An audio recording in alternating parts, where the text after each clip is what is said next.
warahmatullahi wabarakatuh. Kita mulakan kuliah kita dengan Ummul Kitab Al-Fatihah. A'udzu billahi minasyaitonir rajim. Bismillahirrahmanirrahim. Alhamdulillahi rabbil alamin arrahmanir rahim maliki yaumiddin. Iyyaka na'budu wa iyyaka nasta'in ihdinas siratal mustaqim. صراط الذين أنعمت عليهم غير المغضوب عليهم ولا الضالين آمين. بسم الله الرحمن الرحيم الحمد لله رب العالمين والصلاة والسلام على أشرف الأنبياء والمرسلين سيدنا محمد وعلى آله وصحبه أجمعين. اللهم افتح علينا حكمتك وانشر علينا من خزائن رحمتك يا أرحم الراحمين. رب اشرح لي صدري ويسر لي أمري واحلل عقدة من لساني يفقه قولي. اللهم افتح علينا فتوح العارفين وارزقنا فهم النبيين وحفظ المرسلين وإلهام الملائكة المقربين في عافية برحمتك يا أرحم الراحمين. سبحانك لا علم لنا إلا ما علمتنا إنك أنت العليم الحكيم. لا حول ولا قوة إلا بالله العلي العظيم. أشهد أن لا إله إلا الله وأشهد أن محمدا عبده ورسوله. اللهم صل وسلم وبارك على محمد وعلى آله وصحبه أجمعين. اللهم إنا نسألك علما نافعا ورزقا طيبا وعملا متقبلا. أما بعد. Yang saya hormati Tuan Pengerusi Surau, Timbalan Pengerusi, Setiausaha Surau, Bendahari Surau, yang berusaha seluruh ahli jawatan kuasa Surau, Haji Maksum, yang saya muliakan dan saya kasihi tuan-tuan imam, tuan-tuan Bilal, tuan-tuan guru, ustaz-ustaz, serta yang saya raikan ayah-ayah, abang-abang, tuan-tuan haji, muslimin, muslimat yang dirahmati Allah sekalian. Alhamdulillah, syukur pada Allah Subhanahu wa taala kerana pada malam ini kita diizinkan oleh Allah Subhanahu wa taala untuk bertemu sekali lagi dalam slot kuliah maghrib kita pada malam ini, yang mana insya-Allah pada malam ini insya-Allah sedikit perkongsian daripada saya berkongsi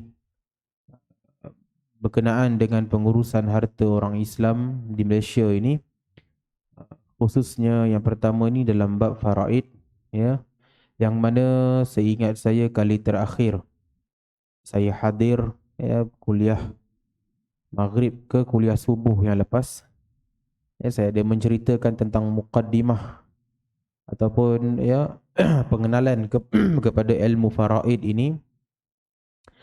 Dan insya-Allah pada malam ini saya akan sambung lagi perkongsian berkaitan dengan faraid ini, berkenaan dengan kita dah lihat berkaitan dengan pengenalan ataupun muqaddimah berkaitan dengan ilmu faraid ini, satu ilmu ketetapan yang telah ditetapkan oleh Allah Subhanahu wa taala di dalam Al-Quran.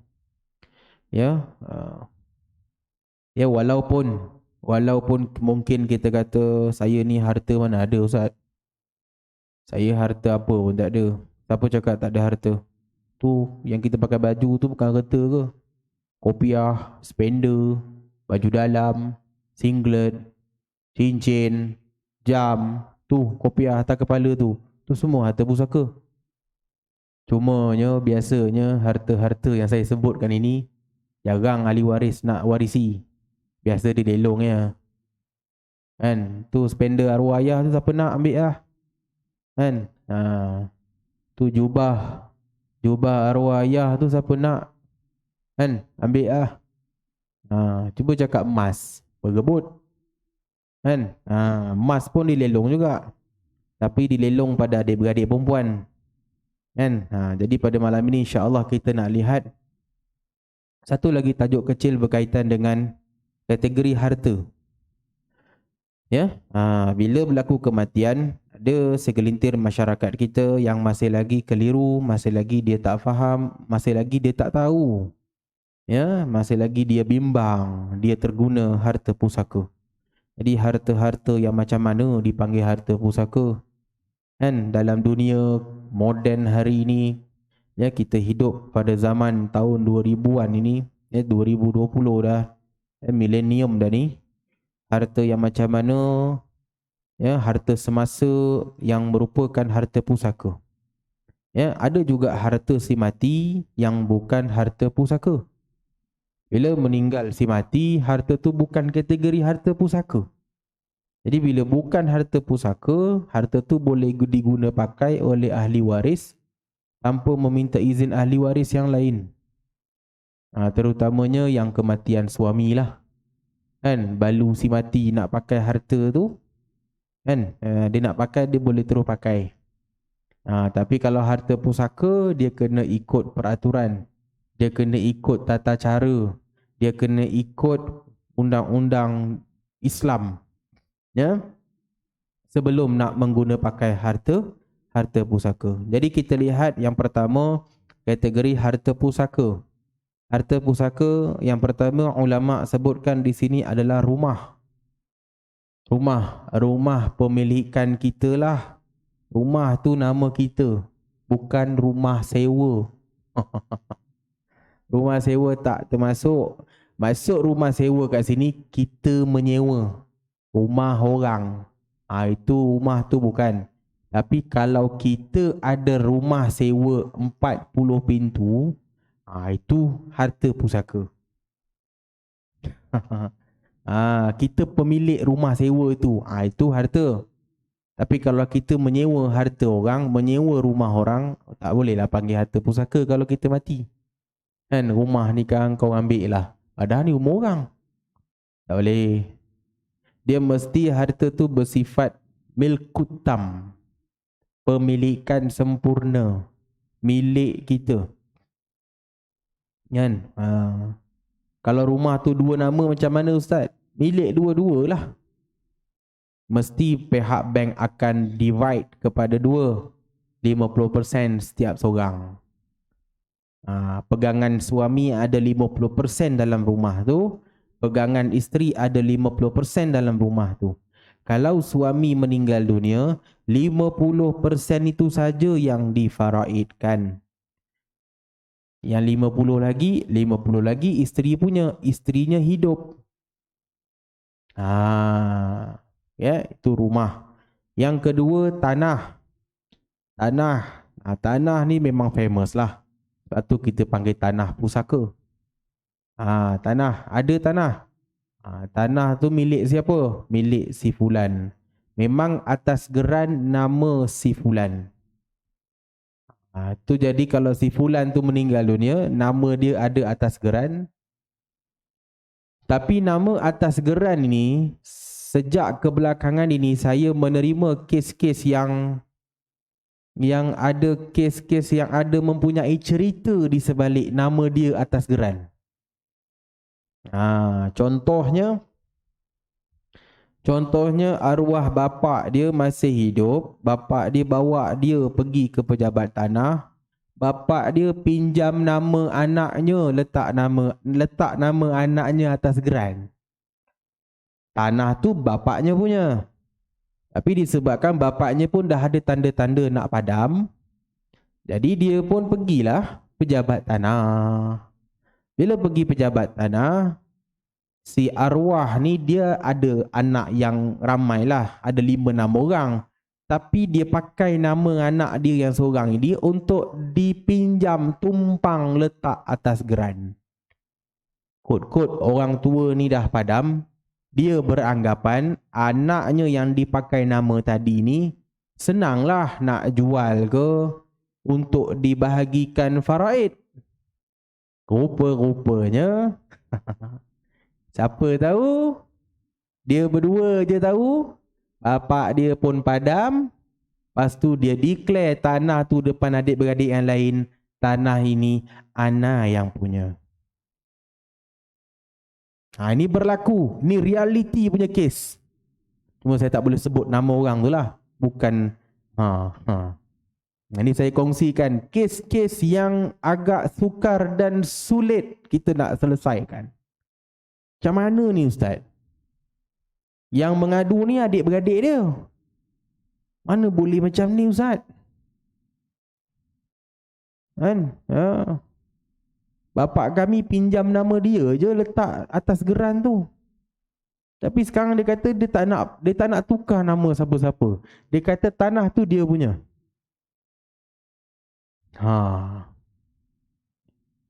Pergi pejabat tanah dia tak layan sentimental ni. Keluarlah air mata darah pun pejabat tanah ni, undang-undang tanah Malaysia ni, kanon tanah negara 1965 tu, dia pegang kepada prinsip apa? Nama siapa atas geran tanah tu dia punya. Pejabat tanah dia pun tak nak pening kepala. Dia pun tak nak tolong fikirkan.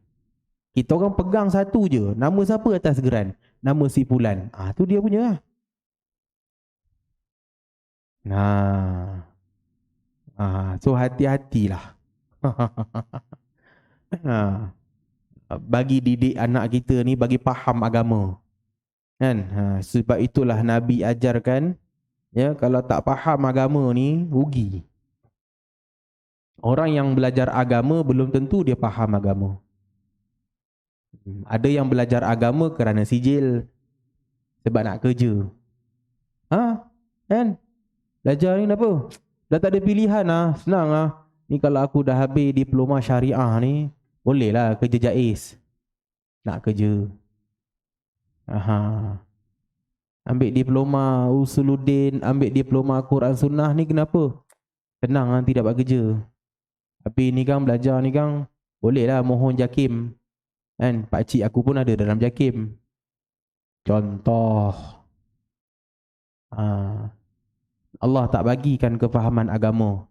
Sedangkan kefahaman agama itulah yang paling bernilai. Kan? Ada orang bukan ustaz, ada orang tak belajar agama, tapi dia faham agama. Islam kata tak boleh, dia pegang, tak boleh. Jangan makan harta anak yatim. Dia tak usik, dia tak makan, tapi dia bukan ustaz.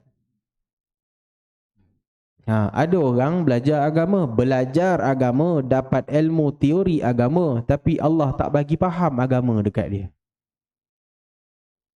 Belajar dulu ijazah sarjana muda Usuluddin. Main bola petang-petang pakai seluar pendek atas lutut.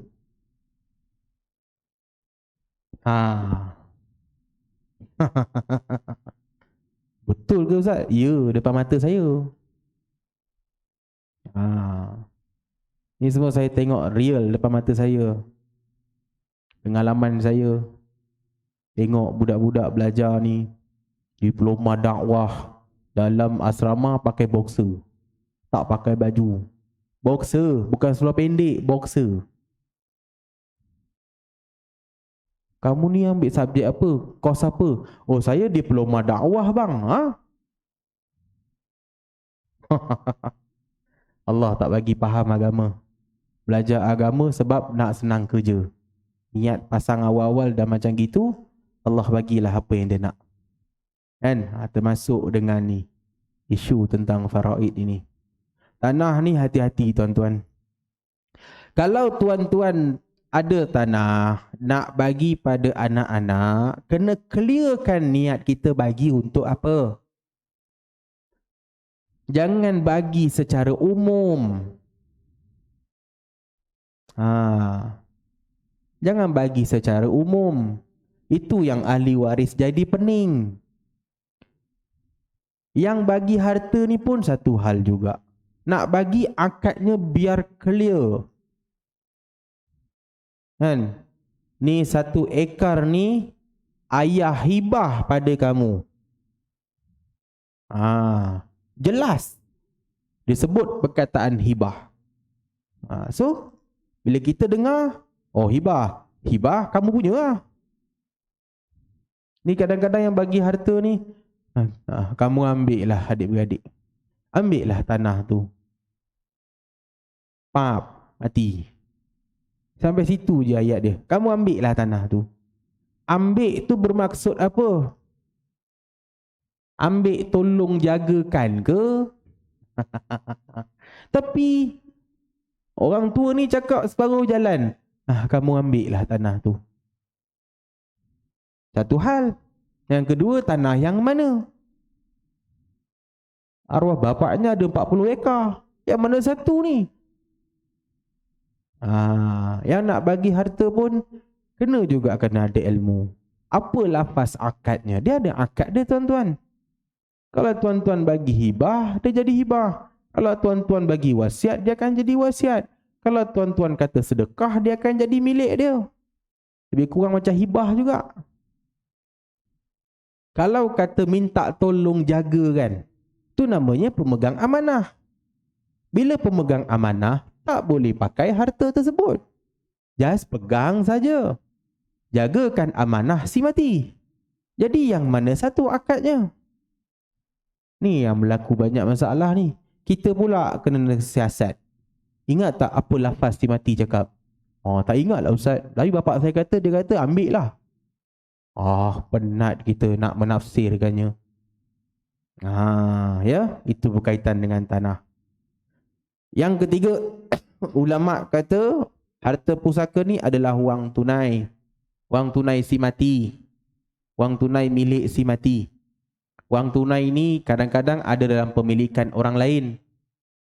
Ya, orang lain berhutang dengan si mati tapi tak bayar-bayar.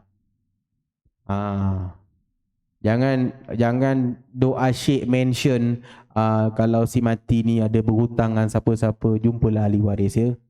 Pak Imam kena tambah sikit lagi dialog tu. Siapa-siapa yang ada hutang dengan si mati, datang juga jumpa waris, bayar balik hutang si mati. Asyik si mati je nak bayar hutang orang. Orang yang hutang dia macam mana pula? Tonyap. Siapa yang berwakilkan keluarga tu, cakap bagi wakil pihak keluarga, dia kena tambah sikit lagi dialog depan tu. Kalau si mati ada berhutang dengan sesiapa, jumpalah ahli waris. Dan siapa-siapa yang ada hutang dengan si mati, jumpalah juga ahli waris. Bayarlah hutang dia. Sebab hutang tersebut adalah harta pusaka.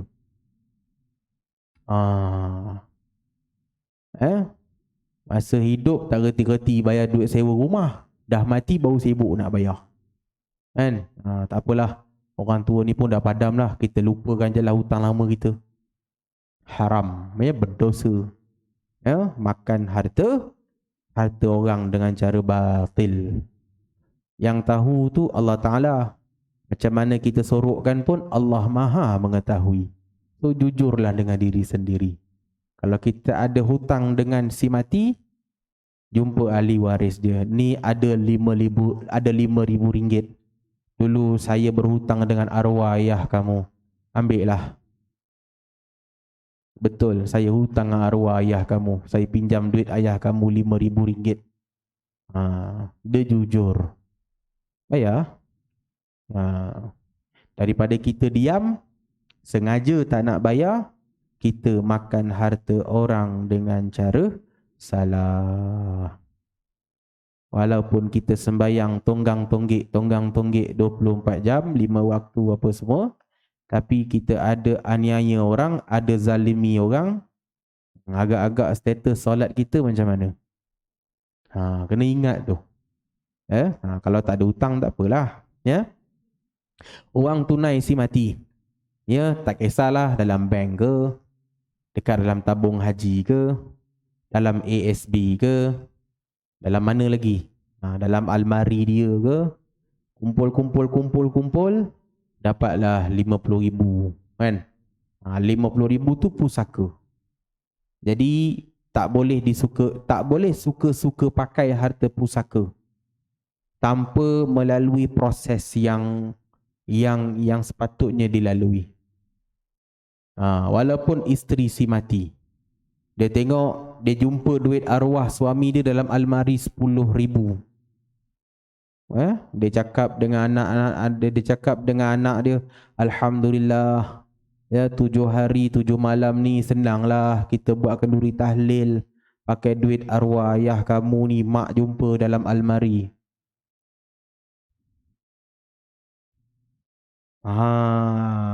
Ini bahaya Ini bahaya. Ya, ini kena ada orang bagi peringatan. Tak boleh pakai duit arwah untuk jamuan kenduri tahlil. Dengar betul-betul ya.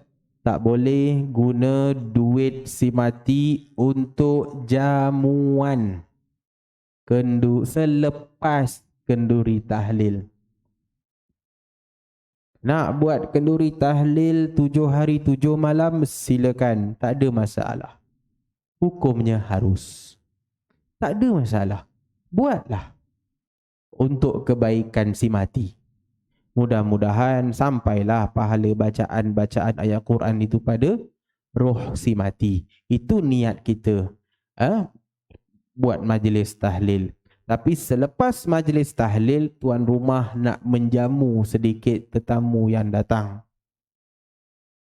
Boleh, tak ada masalah. Cuma ulama kata jangan pakai duit si mati je. Tu je. Carilah dana lain. Carilah dana lain yang bukan harta pusaka. Nak guna duit khairat kematian, boleh. Duit khairat kematian bukan harta pusaka yang pihak surau bagi kan. Duit tu boleh pakai. Buatlah jamuan 7 hari 7 malam kau. 7 hari, hari ke-40, hari yang ke-100. Itu adat kita kan. Buatlah, tak ada masalah. Cuma ulama minta jangan pakai duit si mati. Hukum dia, kalau duit si mati tu belum difaraidkan, kalau dipakai juga tanpa pengetahuan ahli waris yang lain, hukum dia haram. Dan pakai hak orang tanpa minta izin, hukumnya apa? Hak siapa Ustaz? Hak ahli waris. Situasi yang pertama. Situasi yang kedua, faraid hutang dah bayar, badal haji dah buat, fidyah dah bayar dekat lembaga zakat. So dah ada harta yang bersih. Harta yang bersih ni pula dah difaraidkan. Setiap ahli waris dah terima dah bahagian masing-masing. Tetapi dia orang kata untuk kenduri ni mehlah bawa keluar seorang sikit lah, kongsi-kongsi lah arwah ayah ni, ayah kita. Itu boleh, tak ada masalah. Sebab apa? Sebab dah diagihkan pada ahli waris. Daripada ahli waris itu kita minta keluarkan sedikit dana untuk buat kenduri tahlil arwah ayah dia. Baru betul. Jangan tak dibahagikan lagi, dah dipakai. Jadi ahli waris yang lain tak tahu.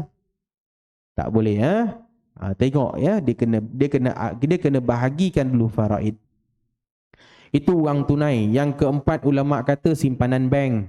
Simpanan harta si mati yang ada dalam bank adalah harta pusaka. Yang kelima, itu simpanan bank senanglah. Cuma nak mengeluarkan duit daripada bank account si mati ni,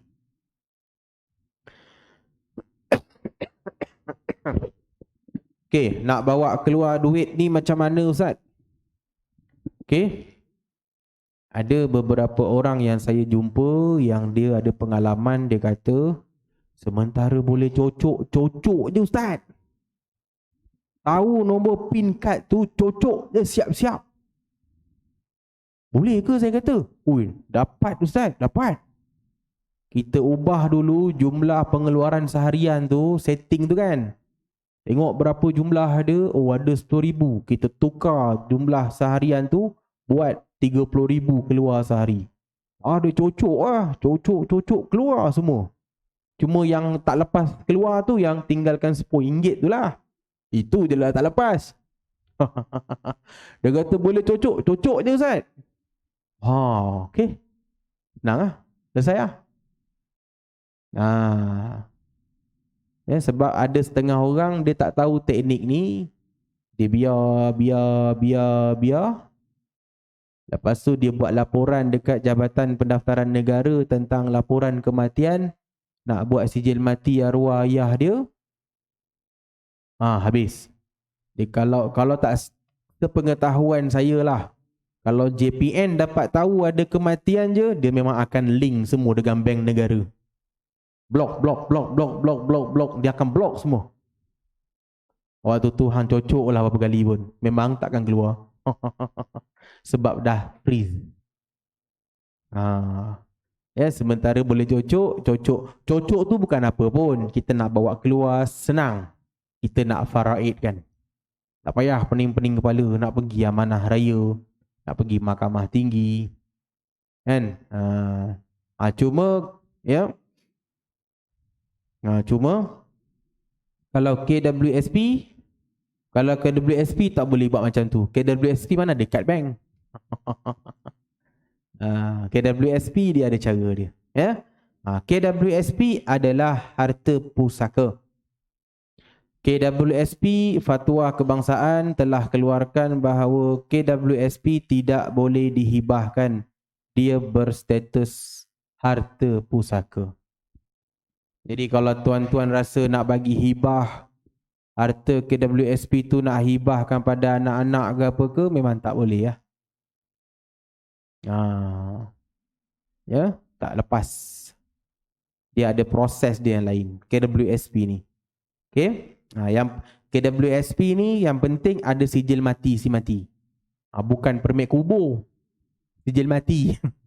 Permit kubur dia tak layan. Sijil mati. Kena ada sijil mati, baru dia akan jalankan proses untuk memindahkan pada waris si mati. Dan juga kena ada sijil faraid. Kena ada sijil faraid. Kecuali isteri, kalau dia kematian suami, isteri si mati tu dia boleh terima. Tapi dia kena kemukakan sijil nikah pula yang menunjukkan dia adalah isteri si mati. Tapi untuk waris-waris lain memang kena perlukan sijil faraid. Sijil faraid tu ada dekat mahkamah syariah. Sebab itu bila seseorang itu meninggal dunia je, jangan tunggu lama-lama, terus pergi mahkamah syariah, mohon sijil faraid. Sijil tu banyak kegunaannya dan insya-Allah banyak memudahkan orang untuk dapat pengeluaran duit. Termasuk tabung haji. Tabung haji dia nak sijil faraid. Kalau tuan-tuan nak buat surat kuasa takbir dekat amanah raya, dia perlukan sijil faraid. Banyak guna sijil faraid ni, tapi ramai orang tak tahu. Ya, tak tahu tu, tak tahulah sebab apa. Mungkin betul-betul tak tahu. Ya, dah lama, dah bertahun-tahun dia baru nak buat. Dia sepatutnya kena buat awal-awal. Awal-awal kematian si mati tu terus buat.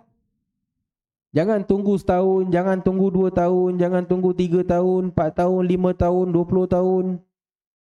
Nanti akan jadi lebih sukar dan lebih sulit nak buat sijil faraid itu.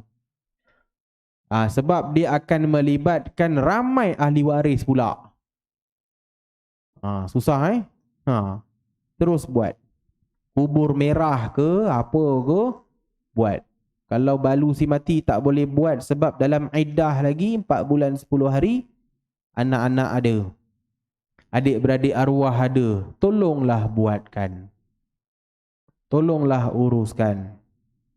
Bantulah balu si mati.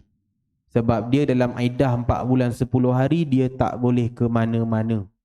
Mesti duduk dalam rumah kelamin dengan arwah suami dia. 4 bulan 10 hari. Iddah kematian perempuan yang kematian suami. Ya. Simpanan bank. Yang kelima, rantai emas. Rantai emas pun harta pusaka. Yang keenam, slipper. Selipar tuan-tuan tu, tu harta pusaka tuan-tuan. Tapi dia tergolong dia tergolong di bawah kategori harta yang dilelong pada ahli waris. Ya. Yang ketujuh, hutang kepada si mati. Hutang kepada si mati ni harta pusaka. Yang ke-8, hasil pukat. Yang ni kaitan dengan nelayan lah. Hasil tangkapan dia tu, harta pusaka. Ya. Yang ke-9, dividen patuh syariah. Dividen. Main saham kan, saham patuh syariah. Dapat dividen. Dividen tu pusaka. Ya. Yang ke-10, hasil sewa. Sewa rumah ke, sewa tapak relung padi tu kan. Biasa orang dekat belah-belah utara ni kadang-kadang dia sewakan tapak padi tu.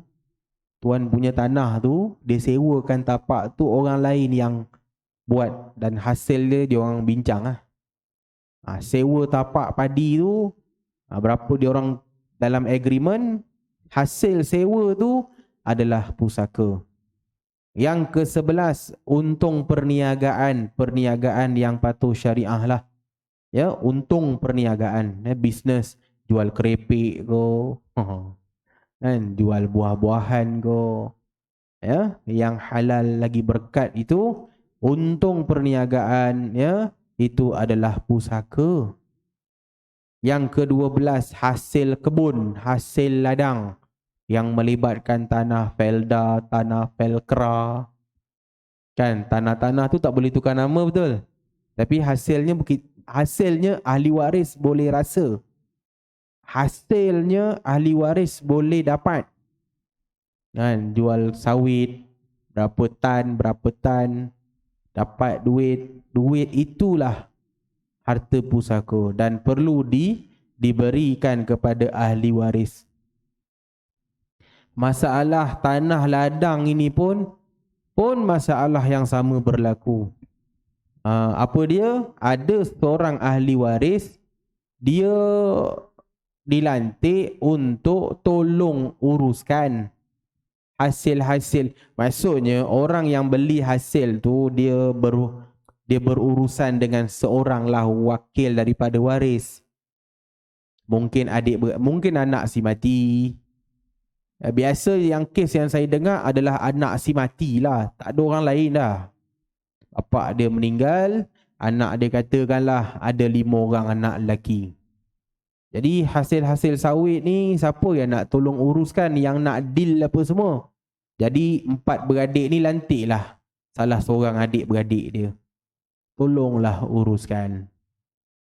Tolong uruskan maksudnya bila terima duit daripada hasil jualan sawit, duit itu perlu diagih-agihkan kepada ahli waris.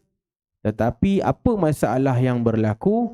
Seorang makhluk Allah ini, dia kebas semua sekali. Dia dapat hasil, dia sonyap. Adik-beradik yang lain pelik.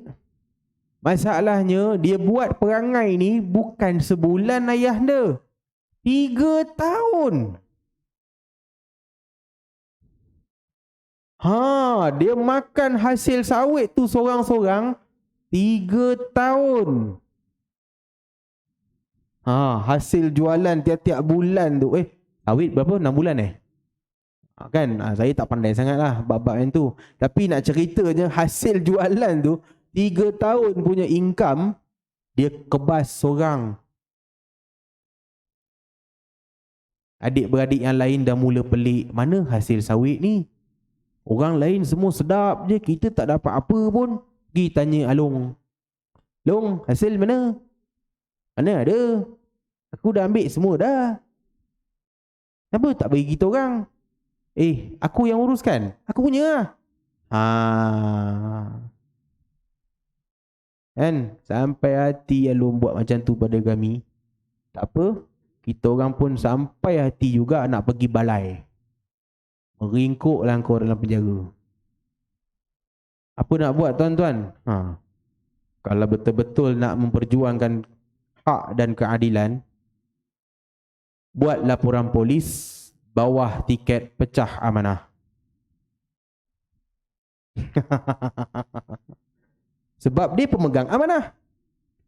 Ahli keluarga letakkan amanah tu pada dia untuk dia yang uruskan supaya dapat hasil.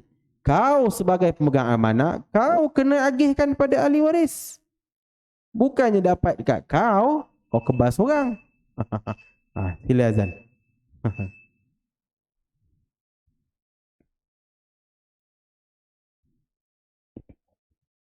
Bismillah.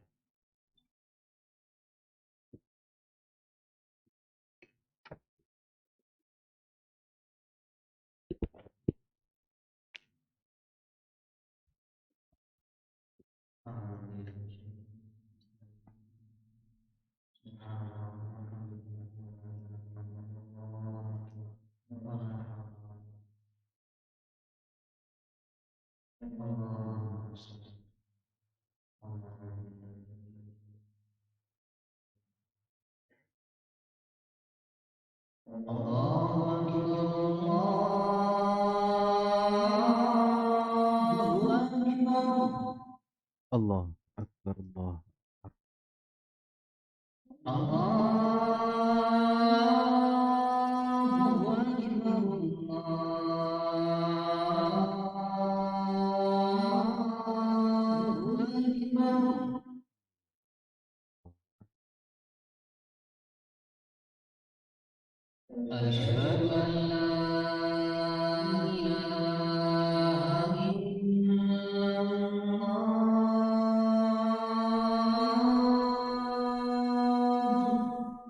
أشهد أن لا إله إلا الله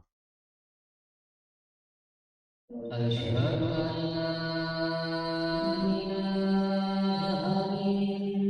إلا الله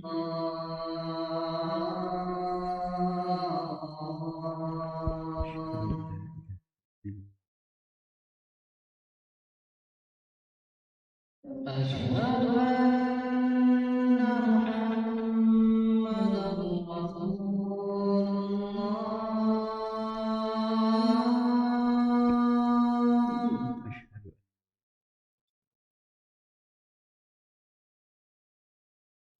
أشهد أن محمدا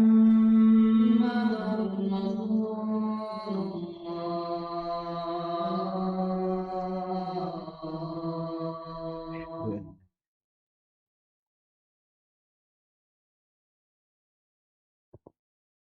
حي على الصلاة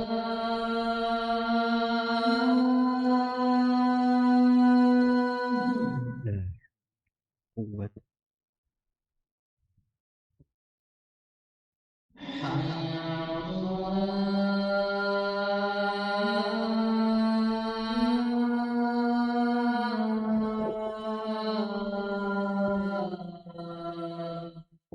لا حول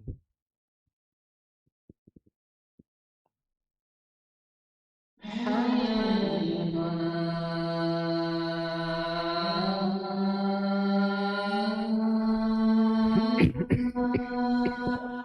لا حول إلا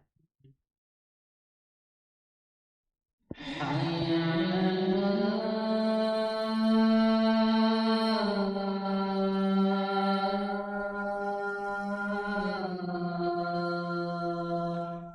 لا حول بالله العلي الله أكبر الله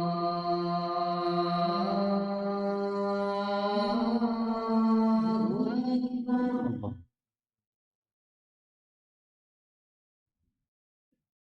لا إله إلا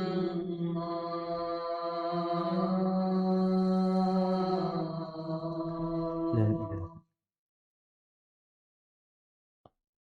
اللهم رب محمد المسيح. Baik ya, itulah situasi kes bagi perihal tentang hasil kebun ya. Siapa-siapa yang dilantik amanah lah betul-betul ya. Agihkanlah pada ahli waris. Walaupun dapat contoh 1,500. Kalau ada ahli waris yang dapat faraid tu, dia kena dapat bahagian di dalam 1,500 tu. Ya, sikit banyak bukanlah penentu kepada tak perlu. Walaupun 10 sen, itu hak orang bagi. Melainkan dia ada persetujuan daripada dia. Dia kata tak apalah, bahagian aku tu kau nak ambil, kau ambil lah. Tak apa. Ahli waris bagi persetujuan bahagian dia. Tak boleh pakai persetujuan dia pada orang lain. Dia punya bahagian, kalau dia kata aku punya bahagian berapa? Angah punya kira-kira kat sini dapatlah, kalau kita jual 1,500, bahagian Angah dalam RM200 lah. 200? Tak apalah. 200 tu kau ambil lah, kau dah tolong uruskan. Bahagian dia je. Bahagian lain kena minta lah dengan dia orang. Kalau dia orang kata saya nak bahagian saya, walaupun 100 saya nak, kena bagi lah. Macam tu. Itulah tanggungjawab pemegang amanah. Berat pemegang amanah ni tuan-tuan ya. Berat. Memang berat. Dunia tak lepas, akhirat lagilah tak lepas. Kalau siapa sanggup jadi pemegang amanah dekat dunia ni, jalankan amanah tu betul-betul macam Sulaiman Aklaken. Faham? Kenal Sulaiman Aklaken? Ya. Peguam kepada Ismet Ulam Raja. Ya. Itu tugas dia. Dan yang terakhir, takaful berpenama. Takaful berpenama. Maksudnya kita carum takaful dalam polisi insurans, dalam polisi takaful. Saya tak sebut insurans, saya kata takaful. Sebab takaful ni patuh syariah. Insurans tak patuh syariah. Insurans ni konvensional. Takaful ni Islamik. Dalam kita mencarum takaful, kalau pihak takaful kata awak perlu letakkan penama untuk mewarisi pampasan ataupun mewarisi sebarang bentuk bayaran daripada pihak takaful kepada waris, kena letak penama. Penama di situ adalah pemegang amanah. Ini pun sama. Walaupun tak melibatkan ladang, ini pun sama juga masalah. Dia harta yang berpenama ni memang bermasalah. Kepada siapa? Kepada si penama tu. Kalau letak penama, kena bagi faham betul-betul dekat penama. Ya, penama dia bukan pengguna, bukan pemilik kepada harta itu. Tugas penama adalah untuk menguruskan harta si mati, untuk sebarang transaksi, untuk sebarang agihan, untuk sebarang bayaran hutang dan sebagainya. Itu semua tugas si penama. Si penama bukan pemilik harta, tuan-tuan. Lebih-lebih lagi KWSP. KWSP itu adalah penama. Bila penama tu sajalah yang boleh menguruskan duit itu keluar daripada KWSP. Bila duit tu dah dapat dekat dia, dia kena agihkan duit tu kepada ahli waris. Bukan dapat dekat dia, dia joli sakan. Yang itu pun boleh buat laporan polis. Bawah tiket pecah amanah. Jangan main-main. Dah jadi pemegang amanah, uruskan betul-betul. Okey? Itulah antara 13 harta di bawah kategori pusaka. Ya, sedikit, ya. Sedikit bukan harta pusaka. Yang pertama, hasil judi. Si mati ni masih hidup kuat main judi. Kan? Duit semua terkumpul ada lebih kurang 10,000. Itu bukan pusaka. Yang kedua, harta yang telah dihibahkan, diwasiatkan, diwakafkan, itu semua bukan harta pusaka. Ya, siapa-siapa yang nak buat hibah, wasiat, wakaf, tolong buat dokumentasi. Kalau melibatkan harta yang berskala besar, contoh tanah 1 ekar, nak wakafkan pada Surau Haji Maksum sebagai tanah kubur, kan? Buatlah surat, buatlah dokumen. Ni banyak berlaku ni, cakap mulut je. Yang empunya tanah jumpa pengerusi, tuan pengerusi, saya nak wakafkan tanah saya dekat tempat sekian untuk jemaah Karya Surah Haji Maksum. Contoh, cakap mulut dia dalam bilik. Berdua je. Esok-esok padam orang tua tu. Allah, semalam baru dia wakafkan tanah dia. Tuan pengerusi pun datang rumah ahli waris. Saya datang ni, saya nak tuntut lah. Kan? Dah orang wakaf kan? Jadi pengurusi datang pun tanpa sebarang dokumen yang boleh menyokong dia, dan dia nak kena berdebat dengan anak-anak si mati pula. Tanah yang sekian ayah kamu tu dia dah wakafkan pada surau. Jadi jomlah kita pergi pejabat tanah untuk tukar nama. Anak-anak dia kata, mana ada? Ayah kami tak cakap apa-apa pun dengan kami. Memang jenuh lah pengerusi nak bersilat. Macam mana aku nak menang kes ni? 1 ekar tu cukup lah berapa mayat nak tanam kat situ kan? Cukup lah kot Surah Haji Maksum punya karya. Apa kita nak buktikan? Kesian tuan pengurusi. Nak berperang tak ada senjata. Sebab itu dokumen penting. Apa pun nak buat yang besar-besar, nak sewa, nak wakafkan tanah ke, rumah ke, untuk sesuatu kebaikan, tolonglah buat dokumen. Kalau tak ada dokumen, penat kita nak berperang dengan ahli waris dekat mahkamah. Tu semua bukan pusaka. Derma kematian yang letak jak depan rumah si mati tu. Datang sumbang. Itu bukan harta pusaka. Boleh, ahli waris boleh pakai tanpa minta izin ahli waris yang lain. Balu si mati nak pakai terus, boleh, tak ada masalah. Nak buat kenduri tahlil 7 hari 7 malam pakai duit dalam jak tu pun tak apa. Pakailah. Boleh. Ya? Yang keempat, khairat kematian lah. Tadi saya dah cakap.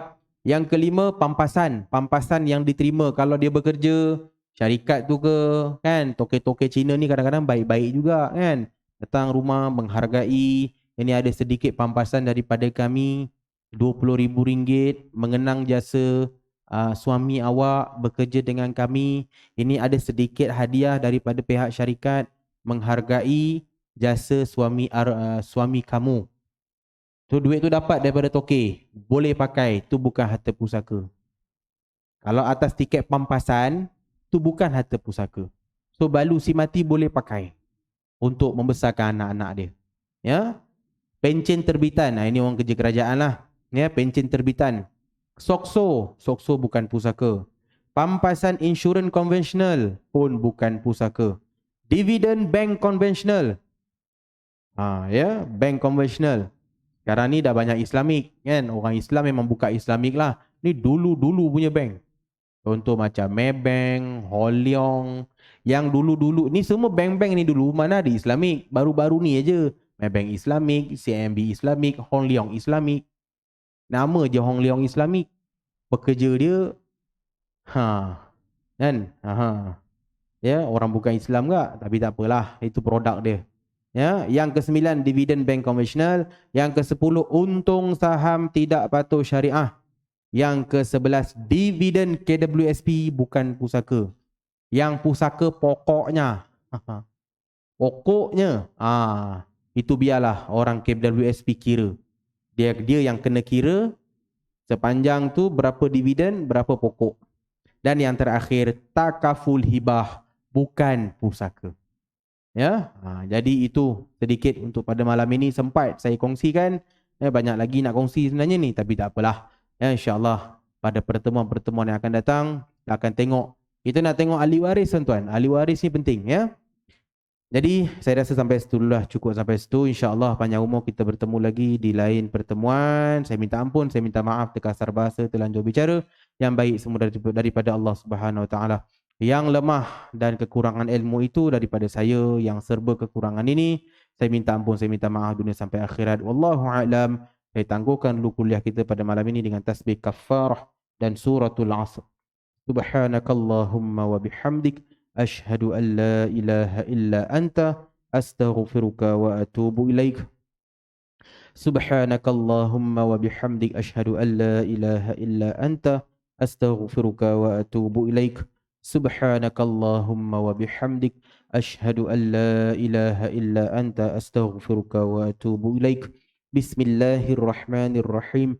والعصر إن الإنسان لفي خسر إلا الذين آمنوا وعملوا الصالحات وتواصوا بالحق وتواصوا بالصبر. صدق الله العظيم.